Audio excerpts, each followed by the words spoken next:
Ellensburg Rodeos you knew as a young man or woman differ from those of today?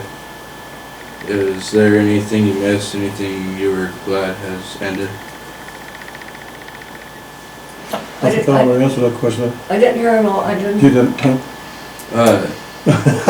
How did the Ellensburg Rodeos you knew as a young man or woman differ from the rodeos today? I don't know how to answer that, really. A lot of excitement and everything, good stock contractors and good guys on the mic, and it's pretty much the same as it was, you know, and it just, I don't know, through the years, I just, and they always have good announcers, like I say. One of the best announcers I thought that have lived here for a long time was George Prescott. He was a wonderful announcer. And then there were the Jordans, Mr. and Mrs. Jordan, from like down south somewhere. They always did a good job and everything, you know. I don't, any show I went to, they, I don't know, it goes over fine.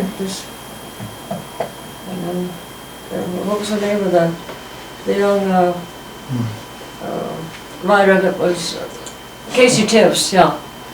He went over real good, and even the young people, you know, enjoyed watching him ride. And I don't know, all the shows, maybe things changed a little bit through the years, but I don't know.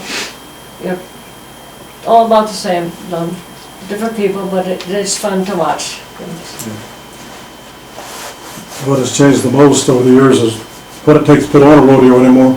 I can remember a few years ago when the purse was $50,000. Now the total purse I think is about $400,000, entry fees and all. So that's a heck of a difference.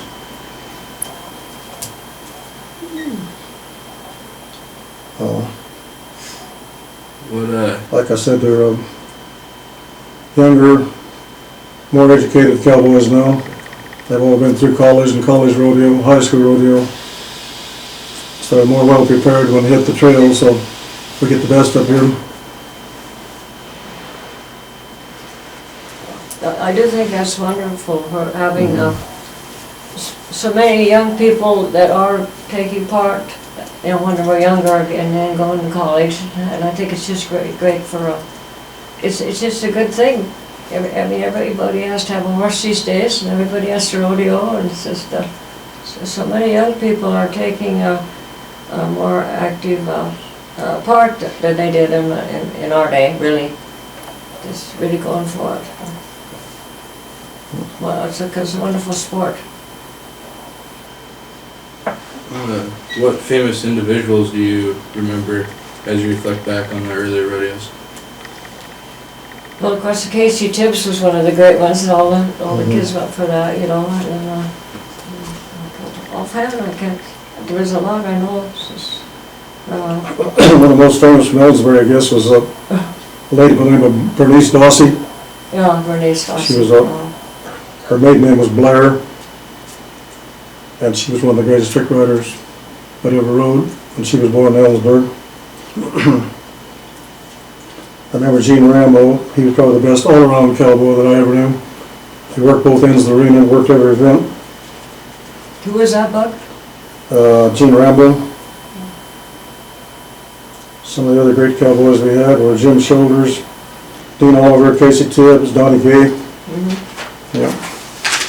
Larry Mayhem, Jack Bushbaum, Harry Tompkins, Gene Pruitt. He was raised in the Northwest. He was a world champion one year. Got Larry Ferguson, Roy and Jimmy Cooper. And a couple of locals that were some of the best in the Northwest were Larry Wyatt and Smoke Kaiser. They're from our country. They won rodeos everywhere, didn't they, Jack? Yeah, I didn't realize that Larry Wyatt, I've known him for years and years. I didn't realize that he was in everything. Yeah, he did it all. I didn't realize that. And I got to look at that,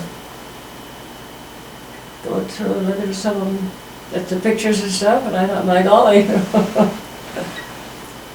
You guys did a good job.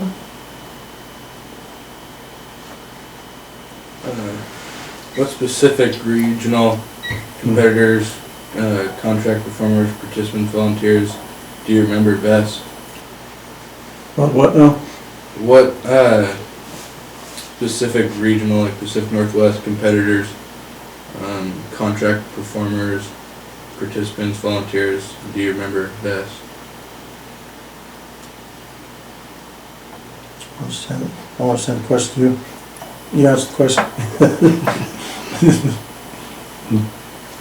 I think you actually just answered that question. You did a pretty good job of just answering that. They mentioned the regional people and like Smoking Larry, what happened. Did you ask them about some of the contract acts being, Rick, what? Dick? Yeah. Some of the great contract acts we've had over the years. With Monty Montana was probably one of the greats. And like I said, Bernice Dawsey, Buff Brady and Buff Brady Jr. and Monty Montana Jr. was a trick rider rope was here at the Ellensburg Rodeo. Later years we got John Payne, you know him, the one-armed bandit.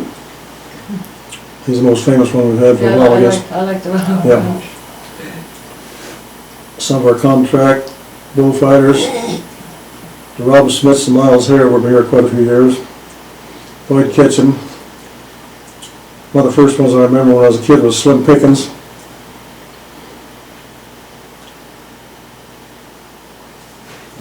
Yeah, I think I remember roping down the track, and Larry Lewis did quite a bit of trick riding roping too, a friend of mine. And I think in 1949, let's see, one of the, who was it? Larry and I both went over to the coast, I think about 3 times, went to the barn and different places and roped. Yeah, I really enjoyed that. But, I forgot what I was going to say.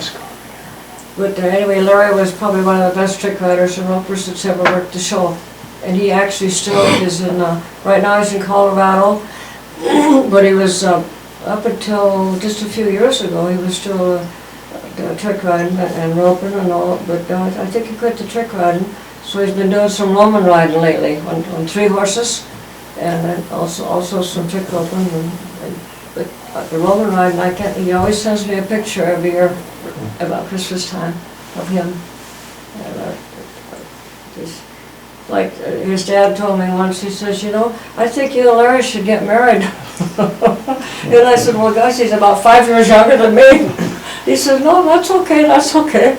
Well, nowadays it might be okay, but it wasn't then. So, but I don't know.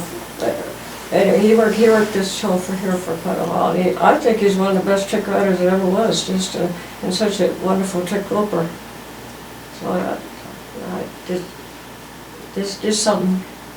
I think he did finally marry now, have a couple sons, but I think he, I don't know if he's remarried now, but I know he has a lady friend, so I guess nowadays it don't matter.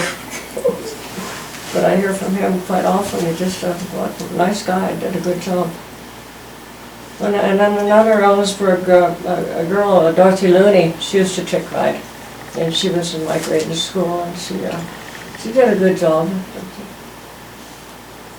But she did pass away here about 4 or 5 years ago. It was real sad.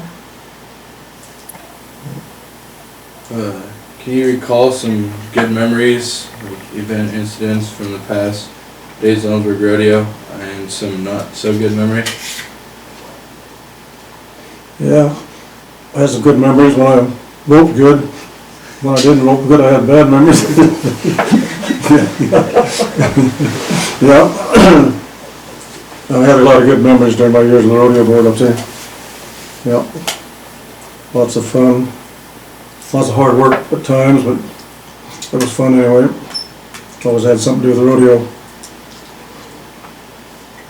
What I would like to say too, So, I thought it was kind of sad when they kind of, well, that we weren't able to use the track anymore, you know, and, but then that's up to the rodeo board, that's what they agreed to, I guess. And then they also, the trick riders, well, that started, I think, about 1960, and I was kind of simmered down by then. I think that's when Charlie was born. And so I didn't have to work a circle here. But I did, it was a couple of years before that, I went down to a show in Oregon. It was, I think, 5 nights trick riding. There was 2 other trick riders, can't think of their names now. And we got there too late for me to work my horse in the evening. And they said, well, you have to work a circle. And I said, I've never worked a circle in my life. And this horse has never worked a circle in his life. So then they had the rope, you know, going around, and then I thought, I told Gerald, I think Wayne was with us, maybe Kenny. And I said, I don't know, they said, well, you don't have time to practice, you're just going to have to go. And I thought, boy, I hope this horse will work tonight. And the other 2 went before I did. And then he just followed that rope right on around, did a wonderful job.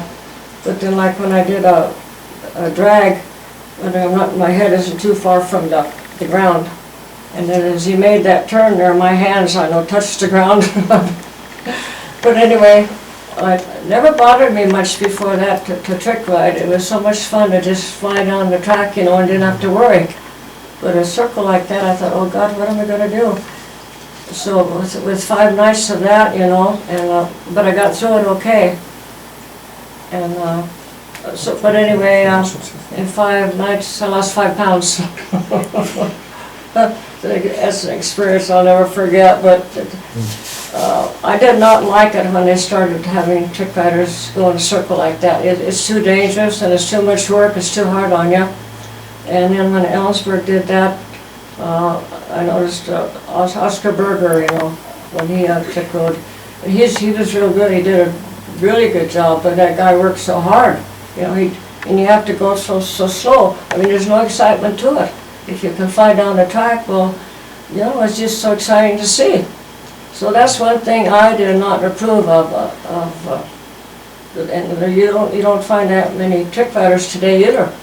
They kind of quit trying. I think maybe in the South, maybe more probably, but you just can't. When you take away that track, they can't fly down and it looks so good, you know. So that's always bothered me. Anyway, you have to go along with the flow, I guess.